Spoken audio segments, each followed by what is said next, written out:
क्या आप जानते हैं, एक ऐसा व्रत भी है जो इंसान को प्रेत योनि से निकालकर सीधा मोक्ष दिला सकता है।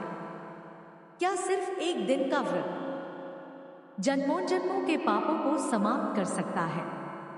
आज की इस कथा को अंत तक जरूर सुनिए, क्योंकि यह है अपरा एकादशी व्रत का रहस्य।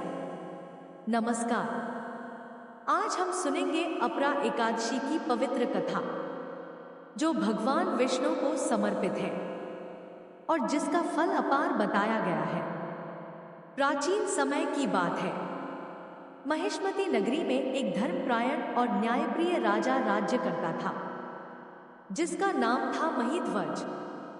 राजा महिध्वज अत्यंत दयालु, सत्यवादी और भगवान विष्णु का परम भक्त था। उसकी प्रजा उससे बहुत प्रेम करती थी, लेकिन उसका अपना छोटा भाई वज्रध्वज उससे ईर्ष्या करता था। धीरे धीरे उसका यह द्वेष इतना बढ़ गया कि उसने एक भयानक योजना बना ली। एक दिन मौका पाकर वज्रध्वज ने अपने ही बड़े भाई राजा महिध्वज की हत्या कर दी और उसके शरीर को जंगल में एक पीपल के पेड़ के नीचे दबा दिया। लेकिन कहानी यहीं खत्म नहीं होती। राजा महिध्वज की आत्मा को शांति नहीं मिली। वह प्रेत बनकर उसी पेड़ के आसपास भटकने लगी। दिन रात, वर्षों तक वह आत्मा कष्ट झेलती रही। एक दिन वहां से एक महान ऋषि, धौम्य ऋषि, गुजर रहे थे। उन्होंने अपनी दिव्य दृष्टि से उस प्रेत की पीड़ा को पहचान लिया। प्रेत ने रोते हुए उनसे कहा, हे मुनिवर, कृपा करके मुझे इस दुख से मुक्ति दिलाइए।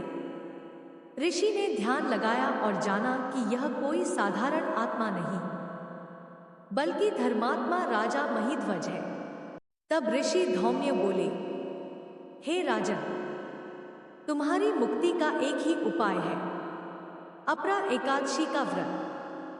इसके बाद ऋषि ने पूरे विधि विधान से अपरा एकादशी का व्रत किया और उसका पूरा पुण्य उस प्रेत आत्मा को अर्पित कर दिया। और फिर हुआ एक चमत्कार। राजा महिध्वज को तुरंत प्रेत योनि से मुक्ति मिल गई और उसे दिव्य लोक की प्राप्ति हुई। तभी से यह माना जाता है कि अपरा एकादशी का व्रत करने से मनुष्य के सभी पाप नष्ट हो जाते हैं। यह व्रत मनुष्य को दुख, कष्ट और बंधनों से मुक्त करता है और अंत में मोक्ष का मार्ग खोल देता है। जो भी व्यक्ति इस व्रत को सच्चे मन और श्रद्धा से करता है, उसके जीवन में सुख, शांति और समृद्धि आती है। अगर आप भी अपने जीवन के कष्टों से मुक्ति चाहते हैं, तो अपरा एकादशी का व्रत जरूर करें। बोलिए भगवान विष्णु की जय। अपरा एकादशी माता की जय।